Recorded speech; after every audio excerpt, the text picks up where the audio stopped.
A chilling fog clung to the Ardennes Forest, a silent spectral presence that swallowed sound and diffused light. December 1944. The air itself seemed to hold its breath, a premonition of the brutal winter offensive that would soon be known as the Battle of the Bulge. In this desolate, frozen landscape, a small American reconnaissance unit, Bravo Company's 3rd Platoon, found itself far too deep behind enemy lines, their mission to scout German positions near the village of Clairvaux, rapidly, shifting from reconnaissance to desperate survival. They were young men, many barely out of their teens, their faces etched with a weariness that belied their years. Their leader, First Lieutenant Tom Miller, was different. His eyes, though shadowed, held a steady, unnerving calm. He was an observer, a quiet strategist, a man who saw patterns others missed. And it was this singular quality, this almost preternatural ability to perceive the unseen, that would soon be tested in a way no training could prepare him for. Before we delve into the harrowing choices that shaped their fate, I urge you to subscribe to our channel and hit the notification bell. You won't want to miss the untold stories of courage and sacrifice we uncover.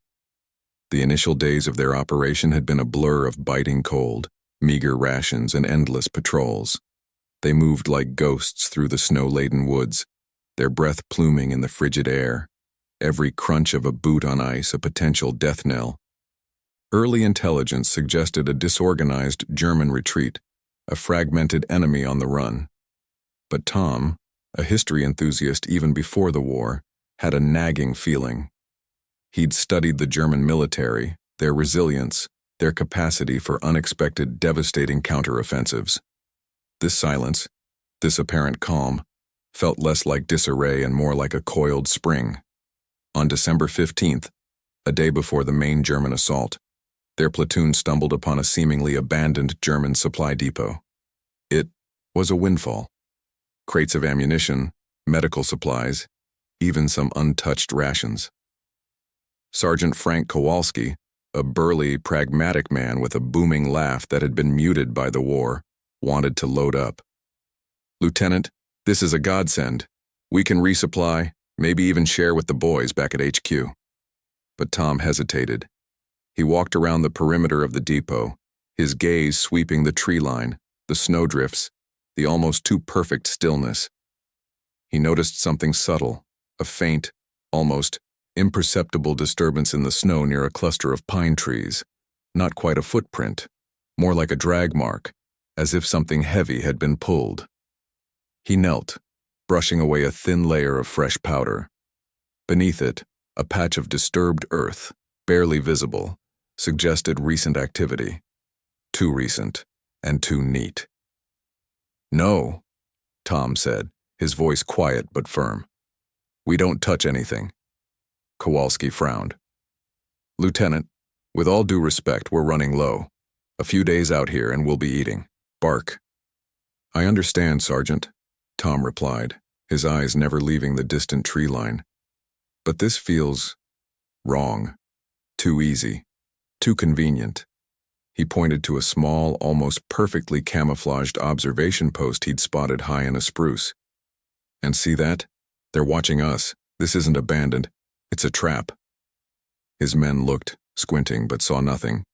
The camouflaged post was a masterstroke of concealment. Yet, Tom's conviction was absolute. He ordered them to bypass the depot, to maintain their current course, to observe from a distance but under no circumstances to engage or approach. Some grumbled, their bellies aching and their ammunition pouches feeling lighter than they liked. But they trusted Tom. They had to. He had a knack for seeing what others couldn't, a sixth sense that had saved them more than once. That night, huddled beneath a makeshift lean-to, the temperature plummeting, the sounds of distant artillery fire began to rumble, faint at first, then growing in intensity. It was a symphony of destruction, slowly building to a crescendo. Tom felt a cold dread settle in his stomach. This wasn't a retreat. This was an advance. The next morning, December 16th, the world exploded. The Germans launched their massive counteroffensive, the Ardennes becoming a maelstrom of steel and fire. The very sector they had been ordered to scout, the seemingly quiet sector around Clairvaux, was now the spearhead of the enemy's thrust. News, relayed sporadically through crackling radio transmissions, painted a grim picture. American lines buckling, units overrun, chaos reigning supreme. Their small platoon, now deep in what was quickly becoming enemy territory, was effectively cut off. Their mission had changed from reconnaissance to survival. But Tom's earlier decision, the one that had seemed so counterintuitive, now took on an almost prophetic significance. The supply depot he had avoided? It was overrun within hours of the offensive's launch, a German ambush wiping out an unsuspecting American patrol that had, predictably, attempted to resupply there. Had they approached, they would have been annihilated. The next few days were a blur of desperate movement. They avoided roads, sticking to the dense, unforgiving forest, relying on Tom's uncanny ability to navigate and his instinct for danger. German patrols were everywhere, their armored columns rumbling relentlessly towards the west. They witnessed the brutal efficiency of the enemy, the relentless push that threatened to break the Allied lines. On the third day, December 18th, they were sheltering in a dilapidated farmhouse, its windows shattered, its walls scarred by past skirmishes. The snow outside was thick, falling in heavy, silent flakes, coating everything in a pristine, deceptive white. Sergeant Frank Kowalski was attempting to fix their sputtering radio, his brow furrowed in concentration. Private James Jimmy O'Connell, the youngest of the group, was shivering, uncontrollably, his face pale with cold and fear. Suddenly a new sound cut through the desolate silence, the unmistakable rumble of heavy machinery. Not distant artillery, but something much closer, something moving through the woods towards them. Tom, who had been meticulously studying a tattered map by the light of a flickering candle, dropped it instantly. "Everyone, out, now, to the south, into the old quarry." Kowalski looked up. "Lieutenant, what is it?" "Tanks," Tom said, his voice flat, devoid of emotion, yet radiating an undeniable urgency. "And too many of them. They're making a flanking maneuver. They must have spotted our tracks." There was no time for questions. The men scrambled, grabbing their rifles, their packs, their frozen limbs protesting against the sudden exertion. They burst out of the farmhouse just as the first Panzer IV tank emerged from the tree line, its monstrous silhouette framed against the falling snow, its turret slowly traversing. The men scattered, running low, their boots pounding through the fresh powder. They reached the old quarry, a deep, jagged scar in the earth, just as the tank unleashed its first shell. The farmhouse erupted in a shower of splintered wood and flying debris. The concussion ripped through the air, knocking some of the men off their feet. They scrambled down into the quarry, finding what little cover they could among the jagged rocks. From their precarious position, they watched in horror as more tanks, followed by infantry, poured into the area. It was a well-coordinated German advance, a spearhead aimed directly at a weak point in the American defenses. Had they stayed in the farmhouse, they would have been trapped, obliterated. Tom's split-second decision, his almost prescient understanding of the unfolding situation, had once again saved them. The quarry became their temporary sanctuary, a cold, stone womb amidst the storm. But it was also a cage. They were surrounded, pinned down, listening to the guttural shouts of German soldiers, the clanking of tank tracks, the rhythmic thud of their own pounding hearts. The temperature continued to drop, and the men huddled together for warmth, their rations dwindling, their hopes fading with each passing hour. Tom, however, remained outwardly calm. He moved among his men, checking their wounds, offering words of encouragement, sharing his last piece of chocolate with Jimmy O'Connell. He knew panic was their greatest enemy now. He needed to think, to find a way out. He meticulously observed the German movements, the patrol patterns, the placement of machine gun nests. He was looking for the seam, the weakness, the one small detail that could offer an escape. Days bled into a nightmarish week. The Battle of the Bulge raged on, a brutal, bloody fight that claimed countless lives. But because of Tom Miller and his quiet, almost mystical ability to perceive the true nature of their predicament, Bravo Company's 3rd Platoon survived. Their radio was finally repaired, but the messages were bleak. Allied forces were stretched thin, reinforcements were slow to arrive, and the weather grounded air support. They were on their own. One frigid morning, as a thin, watery sun struggled to pierce the pervasive cloud cover, Tom noticed something peculiar, a recurring pattern in the German patrols. Every 2 hours, a small patrol of 4 men would move along the eastern ridge of the quarry, always taking the same route, always returning to the same hidden dugout. And for a brief 5-minute window, as they rounded a particular bend in the ridge, they would be completely out of sight of the main German positions. It was a tiny window, a fleeting opportunity, but it was all they had. Tom gathered his men, his voice low and steady. "We're going to move tonight. We'll use the patrol route. It's risky, but it's our only shot." Kowalski eyed him. 5 minutes? Lieutenant, that's barely enough time to crawl out of here. "Then we crawl faster," Tom said, a glint in his eye. "We'll wait for the patrol to pass, then we follow their exact path. They won't expect anyone to be behind them." The plan was audacious, bordering on suicidal.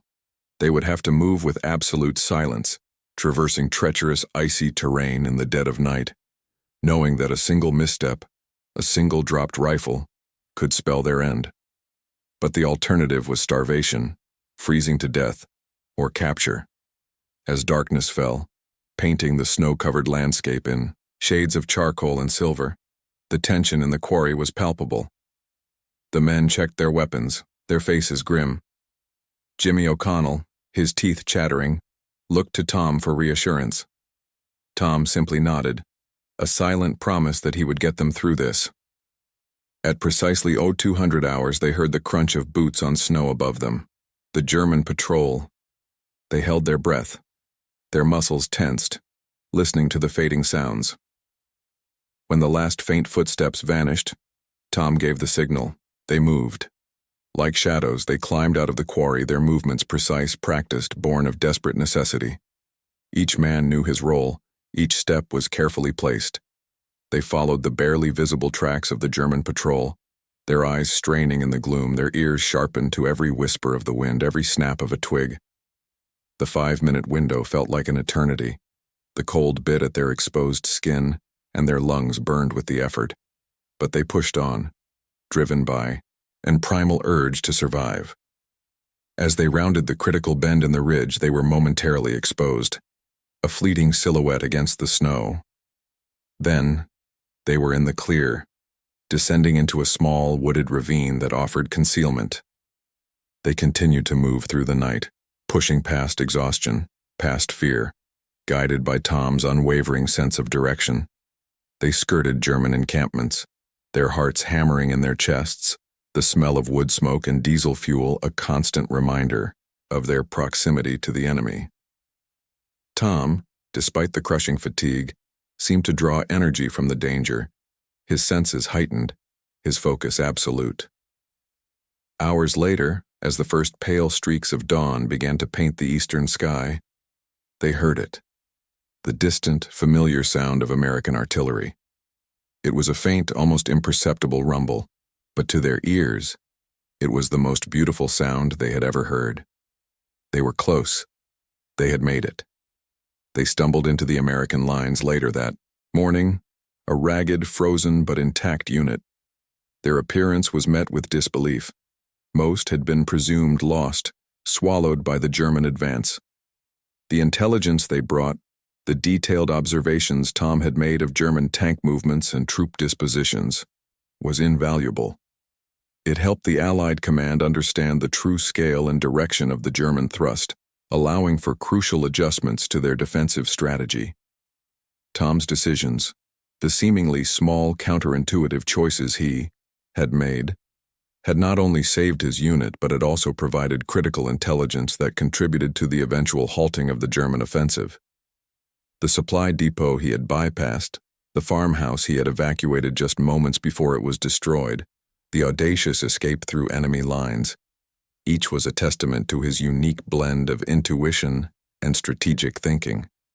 The Battle of the Bulge raged for another month, a brutal, bloody fight that claimed countless lives. But because of Tom Miller and his quiet, almost mystical ability to perceive the true nature of their predicament, Bravo Company's 3rd Platoon survived. They were a small ripple in a vast ocean of conflict, but their story, the story of a single soldier's decision that saved an entire unit, stands as a powerful reminder of the human element in warfare, the moments when instinct and insight triumph over overwhelming odds. Tom Miller never sought accolades. He was a quiet man, a hero not of grand gestures but of astute observations and unwavering resolve. After the war, he returned to his quiet life, a history teacher, perhaps forever changed by the horrors he had witnessed, but also, undoubtedly, by the profound responsibility he had carried and fulfilled. The fog of war is thick, obscuring truth and twisting perception. But sometimes a single mind, sharp and clear, can cut through it, illuminating a path to survival where none seem to exist. His decisions, born of a deep understanding of the enemy and an even deeper connection to his men, echo through history, a testament to the power of a single well-placed choice. His story reminds us that heroism isn't always found in the loudest roar or the most dramatic charge. Sometimes it's in the quiet calculation, the subtle observation, the unwavering conviction of one man who saw what others couldn't. It's in the unseen threads that weave through the tapestry of conflict, shaping destinies, turning the tide, and ultimately, saving lives. If you found this untold story of courage and strategic brilliance compelling, please consider liking this video, sharing it with others, and leaving a comment below. What other untold stories from history do you want us to uncover? Your engagement helps us bring more of these incredible narratives to light. And don't forget to subscribe for more fascinating historical insights. The story of Tom Miller, while fictionalized, serves as a poignant allegory for countless real-life instances where individual perception and unconventional wisdom have altered the course of conflicts. It challenges the conventional narrative of heroism, often dominated by acts of overt bravery or tactical genius on a grand scale. Instead, it highlights a more subtle, yet equally vital form of heroism: the ability to discern patterns, anticipate threats, and make decisive, life-saving choices in the face of overwhelming chaos. Consider the pervasive nature of what military strategists term the fog of war. This concept, famously articulated by Karl von Clausewitz, describes the inherent uncertainty in military operations. It encompasses everything from incomplete information and miscommunication to the psychological effects of fear and exhaustion. In such an environment, the ability to see beyond the immediate, to cut through the noise and discern the underlying truth, becomes an invaluable asset. Miller's almost mystical ability wasn't magic. It was a heightened form of situational awareness, an intuitive grasp of human behavior, and perhaps an innate understanding of the psychological landscape of warfare. This kind of insight isn't exclusive to the battlefield. It manifests in various forms across different domains, from crisis management to scientific discovery. The common thread is the capacity to perceive connections and implications that are invisible to others, often leading to paradigm shifts, or in Miller's case, to the preservation of human life. The question then arises: what fosters such insight? Is it inherent, or can it be cultivated? Miller's story suggests a combination of factors. His quiet demeanor implies a predisposition towards observation rather than overt action, a trait often associated with deep thinkers. His background as a history teacher, while seemingly unrelated to combat, might have instilled in him a profound understanding of human nature, historical patterns, and the predictable irrationality that often governs human conflict. History, after all, is replete with examples of seemingly minor details or overlooked cues leading to major consequences. Perhaps Miller's academic training provided him with a framework for analyzing complex situations, even under extreme duress. Furthermore, His connection to his men is crucial. It wasn't just about tactical calculations. It was about genuine concern, a sense of responsibility that transcended mere duty. This emotional intelligence, often underestimated in military contexts, can sharpen one's perception. When you deeply care about the well-being of those around you, your senses become more attuned to potential threats, your mind more actively seeks solutions, and your resolve to act becomes unshakable. This empathy, coupled with his analytical mind, created a powerful synergy that allowed him to make decisions that others, perhaps equally brave but less perceptive, could not. The narrative also subtly critiques the tendency to glorify conventional forms of military leadership. While decisive orders and aggressive maneuvers are undoubtedly important, Miller's actions highlight the power of preventive measures, of avoiding catastrophe rather than overcoming it through brute force. His leadership was not about leading the charge, but about guiding his men away from danger, a form of stewardship that prioritized survival above all else. This negative capability, the ability to remain in uncertainties, mysteries, doubts, without any irritable reaching after fact and reason, as John Keats described it, is a hallmark of true wisdom.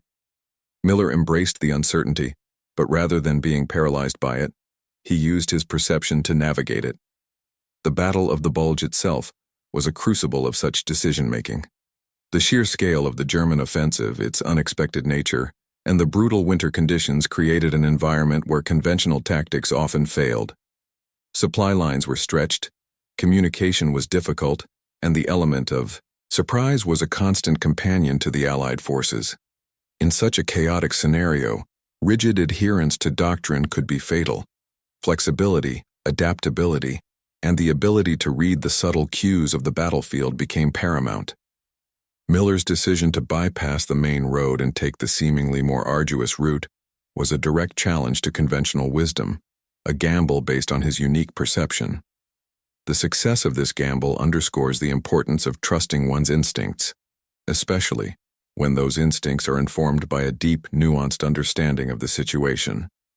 This brings us to the concept of tacit knowledge. Much of what guides effective decision-making in complex environments isn't explicitly taught or codified. It's learned through experience, observation, and an almost subconscious assimilation of information. Miller's ability to perceive the true nature of their predicament suggests a profound level of tacit knowledge about warfare, about the enemy, and about the psychological impact of combat.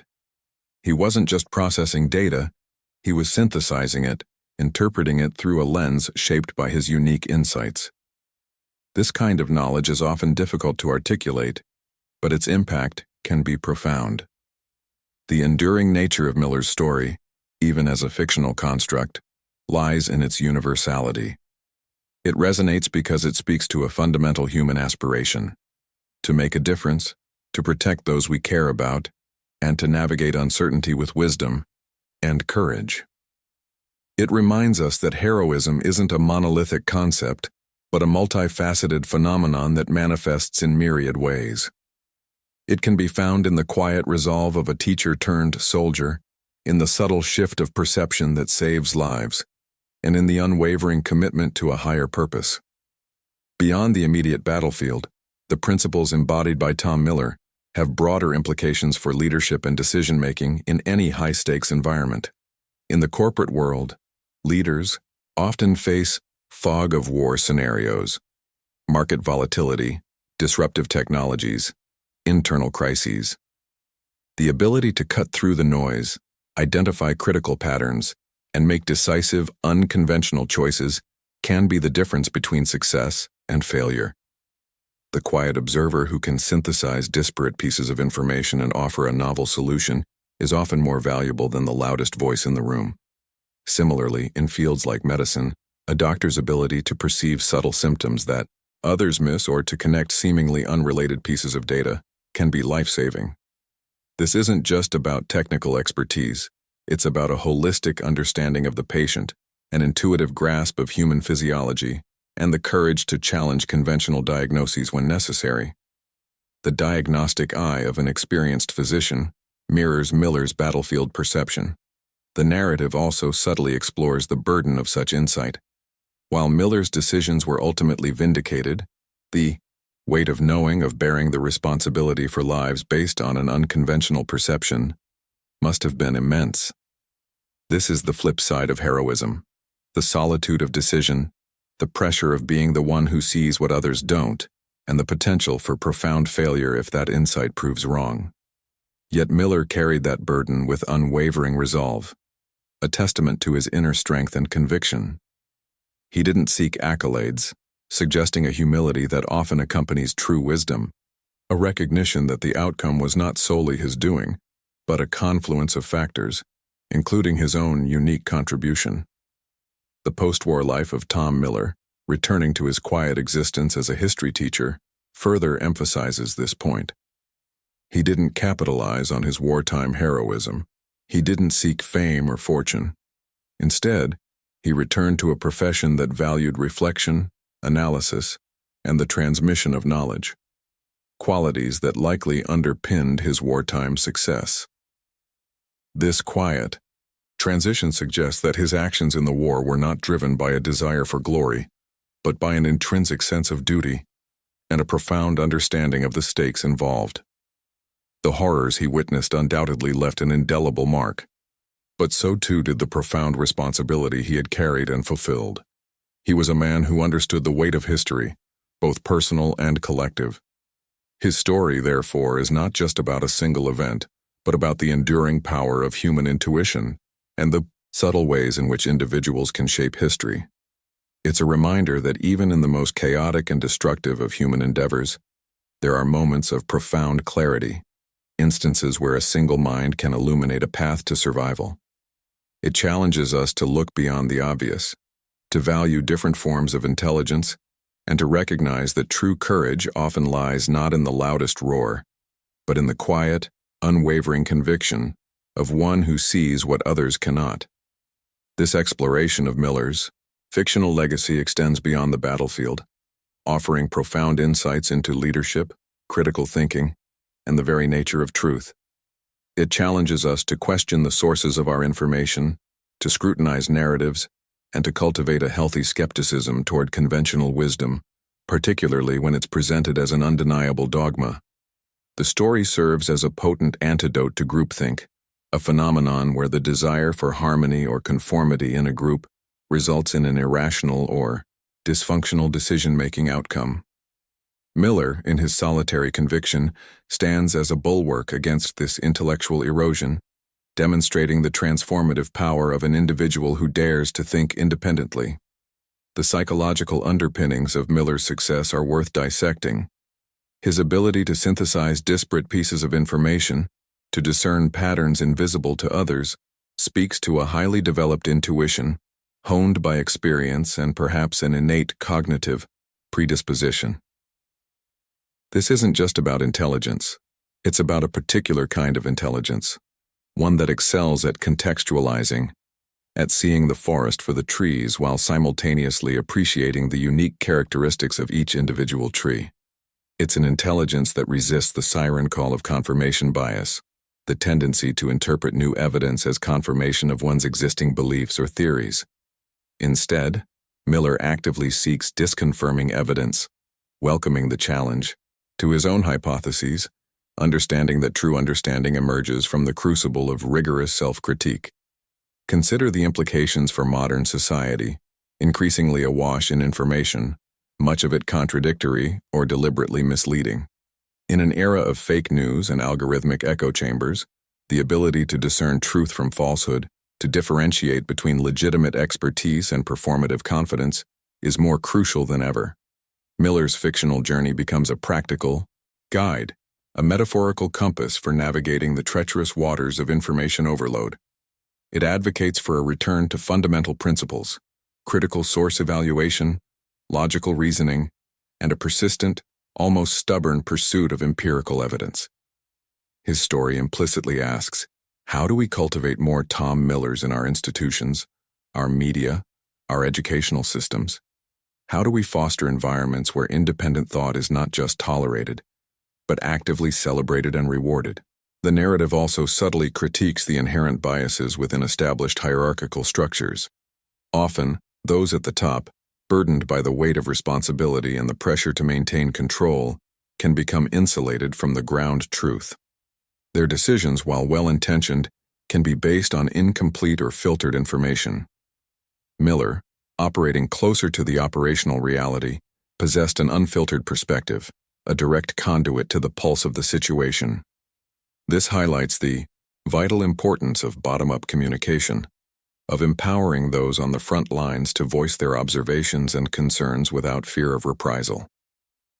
A truly resilient organization is one that values and actively solicits input from all levels, understanding that valuable insights can emerge from the most unexpected quarters. Moreover, Miller's story serves as a powerful reminder of the human cost of misjudgment. While his narrative culminates in a triumph, the unspoken undercurrent is the potential for catastrophic failure if his insights had been ignored. The countless lives that hang in the balance, the altered course of history, these are the silent stakes of every critical decision. This imbues his actions with a gravitas that transcends mere tactical brilliance. It speaks to a moral imperative, a responsibility to pursue truth with unwavering dedication, knowing that the consequences of error can be devastating. The concept of informed instincts is particularly fascinating. It's not simply gut feeling, nor is it purely analytical deduction. It's a synthesis of both, a form of accelerated pattern recognition built upon a vast repository of experience and knowledge. Imagine a grandmaster chess player who, at a glance, can identify the optimal move, not because they've consciously calculated every permutation, but because their brain has been trained over thousands of games to recognize advantageous configurations. Miller's intuition functions similarly, but in the chaotic, high-stakes environment of warfare. He has internalized the subtle cues, the fleeting anomalies, the almost imperceptible shifts in the operational landscape, allowing him to bypass lengthy analytical processes and arrive at accurate conclusions with remarkable speed and confidence. This suggests that true expertise isn't just about accumulating data, but about developing the capacity to interpret that data in a fluid, dynamic, and often subconscious manner. This raises questions about the future of decision-making in an increasingly AI-driven world. Can artificial intelligence replicate Miller's informed instincts? While AI excels at processing vast datasets and identifying complex patterns, it often lacks the human capacity for contextual understanding, for appreciating the nuanced, often irrational elements of human behavior that can significantly alter outcomes. Miller's success wasn't just about data, it was about understanding the human element on both sides of the conflict, the motivations, the fears, the psychological vulnerabilities that could be exploited or anticipated. This suggests that even as technology advances, the uniquely human capacities for empathy, intuition, and ethical judgment will remain indispensable, particularly in situations involving high human stakes. The narrative also subtly explores the burden of being right when everyone else is wrong. The isolation, the skepticism, the pressure to conform, these are the invisible costs borne by those who dare to challenge the consensus. Miller's conviction, therefore, is not merely intellectual, it is also a testament to immense personal fortitude. It requires a profound self-belief and a willingness to stand alone, even in the face of ridicule or professional consequences. This aspect of his story resonates deeply, as many individuals in various fields have experienced the frustration of seeing a clear path forward only to be met with institutional inertia or a collective unwillingness to deviate from established norms. His perseverance, therefore, becomes a model for advocating for one's beliefs, tempered by data and logic, but ultimately driven by an unwavering commitment to what is perceived as truth. The unseen threads that weave through history, as mentioned in the original text, are perhaps the most poetic and profound aspect of Miller's legacy. These are the countless individual decisions, often small and seemingly insignificant at the time, that collectively steer the course of events. History is not just a grand narrative of empires and battles. It is also a mosaic of individual choices, acts of courage, moments of insight, and even instances of profound error. Miller's story elevates the individual, reminding us that even within vast, complex systems, the agency of a single person can be transformative. It's a powerful counter-narrative to the deterministic view of history, suggesting that contingency and individual will play a far greater role than often acknowledged. Consider the educational implications. How do we cultivate this perception and courage in future generations? It's not simply about teaching facts.